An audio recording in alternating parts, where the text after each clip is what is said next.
Troisième partie, avec une couverture de la thèse, de la fin de l'introduction.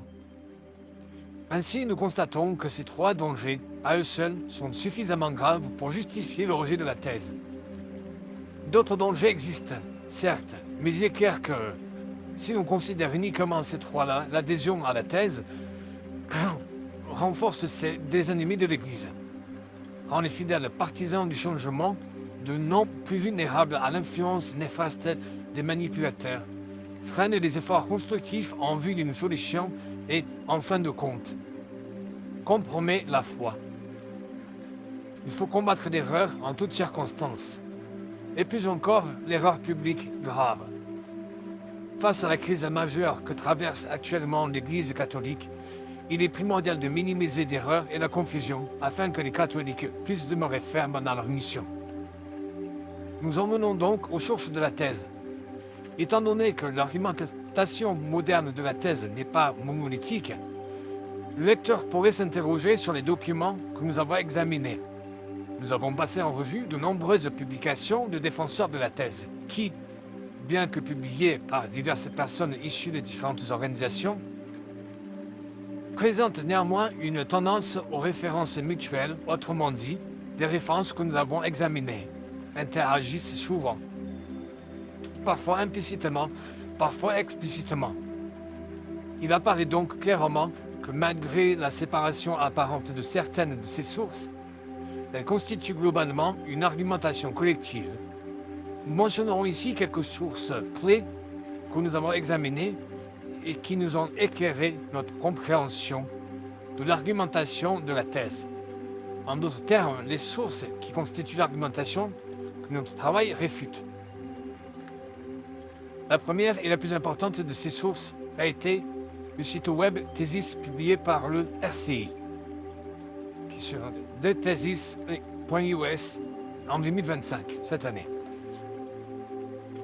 Il s'agit du travail le plus complet sur la thèse, réparti sur 13 chapitres, incluant des articles et des ressources supplémentaires.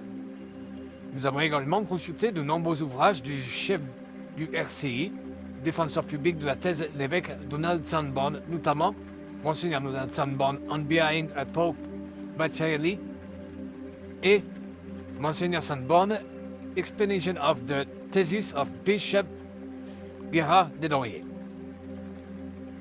L'IMBC a mené des travaux moins importants, mais qui s'harmonisent néanmoins avec ceux du RCI.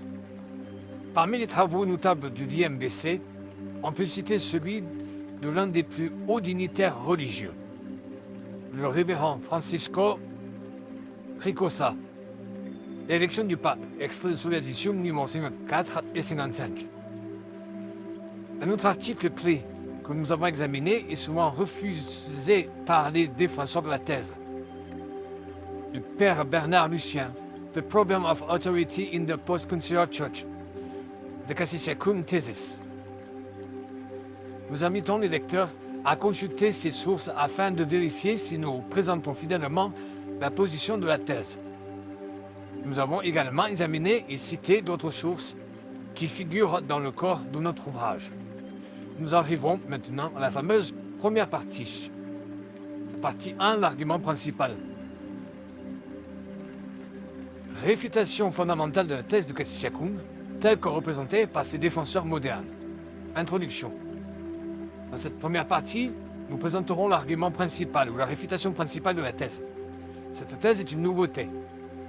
Une idée nouvelle, proposée en réponse à la crise actuelle, mais que l'on trouve nulle part dans les annales de la pensée catholique.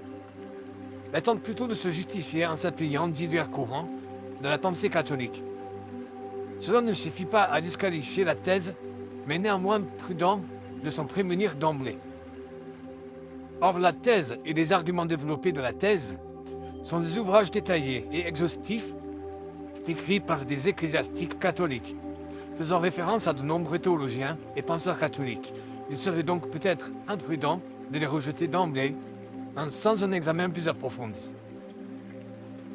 Nous répondrons qu'après un examen plus approfondi, les arguments de la thèse se relèvent totalement et absolument intenables et incompatibles avec la pensée catholique et la raison humaine.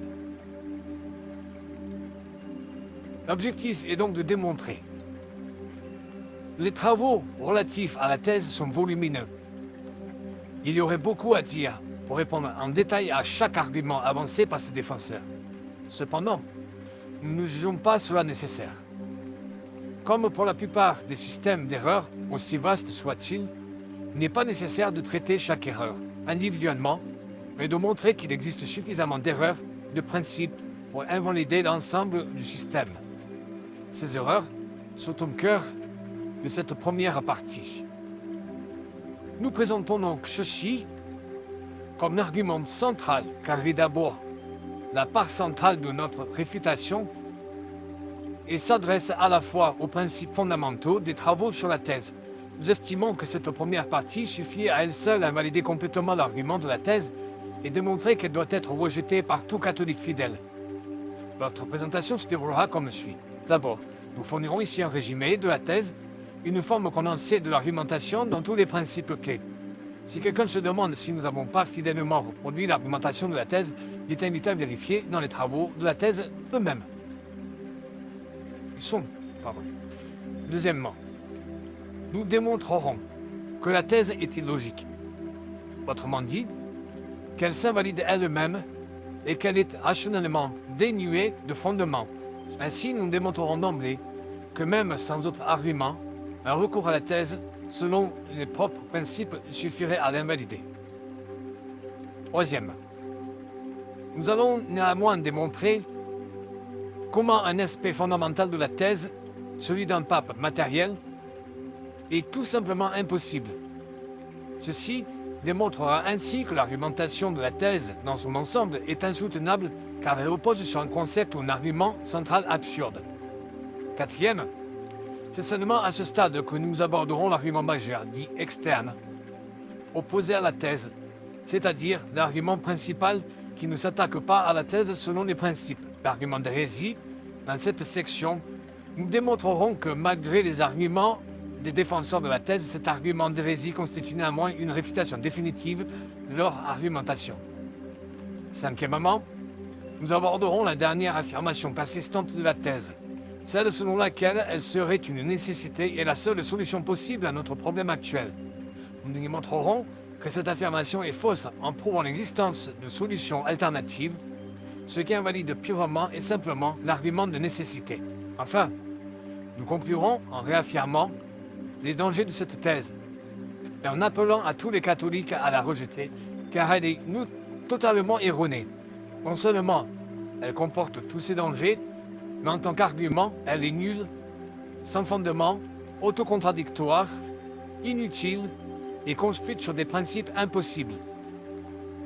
Comme cela a été mentionné, tous les arguments supplémentaires et complémentaires, qu'ils soient mentionnés ou non, seront compilés dans la deuxième partie.